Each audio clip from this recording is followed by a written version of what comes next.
ఒకళ్ళు జరిగిందంటారు, ఇంకొకళ్ళు జరగలేదంటారు, మళ్ళీ ఒకళ్ళు అనుమానం అంటారు, ఇంకా కొందరు నడుమిట్లకు వచ్చి ఏహే లేదు లేదు నిన్న కండ్లతో చూసినా, చెవులతో నిన్న, ముక్కుతోటి వాసన పసిగట్టినా, ఇక నాలుకతోటి రుచి చూసినా అన్నట్టు నిజంగా జరిగినట్టే వివరించుకుంటూ చెప్తా ఉంటారు. ఇన్ని రోజుల సంది వీళ్ళందట్లా ఎవరు చెప్పిన మాట నమ్మాలనో అర్థమైతలేదని నెత్తి గోక్కుంటా జుట్టు విక్కుంటా జనాలు ఉన్నారు. ఈ పంచాయతీ పుట్టిన కాంచి తలా ఓ మాట మాట్లాడిండ్రులా. ఇక ఇప్పుడు ఈ సార్ సుత ఏమో చెప్తాడట, ఇరుర్రి.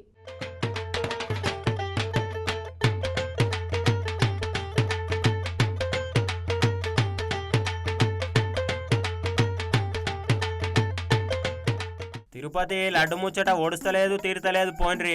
ఇగో తిరుమల లడ్డు కల్తీ వ్యవహారం మీద స్వతంత్ర బృందంతో విచారణ జరిపించుడు మంచిదే అనుకుంటా సుప్రీంకోర్టు అనేది అభిప్రాయపడ్డదట.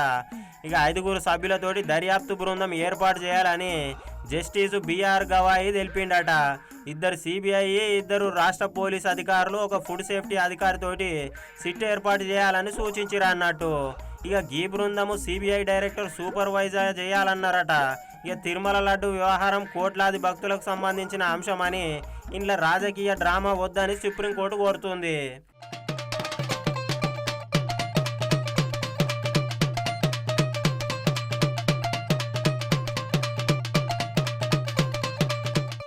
ఇక తిరుపతి లడ్డు వివాదం మీద శుక్రవారం పొద్దుగాల justice BR Gavai, justice KV విశ్వనాథులతోటి కూడిన ధర్మాసనం విచారణ చేపట్టిందటనుల్లా. ఇదే సందర్భంగా కేంద్రం తరపున సొలిసిటర్ జనరల్ తుషార్ మొహాతా వాదనలు వినిపించిందని, ఏపీ ప్రభుత్వము చేసిన ప్రత్యేక బృందము సిట్టును కొనసాగించాలి, లేకపోతే ప్రత్యేక స్వతంత్ర దర్యాప్తు సంస్థను ఏర్పాటు చేయాలన్న అంశం పైన ఇక కేంద్రం తరపున అభిప్రాయం చెప్పాలని ఇరువరకు చేసిన విచారణలో సుప్రీంకోర్టు అడిగిన దానికి ఆయన బదులిచ్చిండు అన్నట్టు. లడ్డు వ్యవహారం ఆరోపణలు నిజమైతే అది ఆమోదయోగ్యం అని చెప్పి కాదని చెప్పి ఈ కేసు విచారణకు సిట్టు విచారణ ఒకటే సరిపోదని అభిప్రాయం వ్యక్తం చేసిండు. ఇక కేంద్రంకి వెళ్ళి పర్యవేక్షణ ఉండడం మంచిదని తెలిపిండట.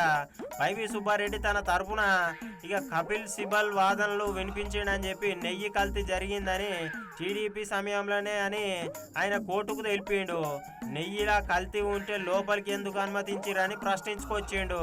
ఇక ఈ వ్యవహారం పైన సీఎం మాట్లాడిండని నిన్న ఇంకొకరు మాట్లాడిర్రు అనుకుంటా. ఇట్లాంటి సమయంలో సిట్టు దర్యాప్తు సరికాదని పేర్కొన్నాడు మొత్తానికి. ఇక దీంతో వాదనలు విన్న ధర్మాసనం 5 సభ్యులతోటి సిట్ ఏర్పాటు చేయాలని సూచించుకొచ్చారు ముచ్చట. ఇగో లడ్డు ముచ్చట గీడి దాకా నడుస్తుంది, ఇంకెన్ని రోజులు నడుస్తుందేమో.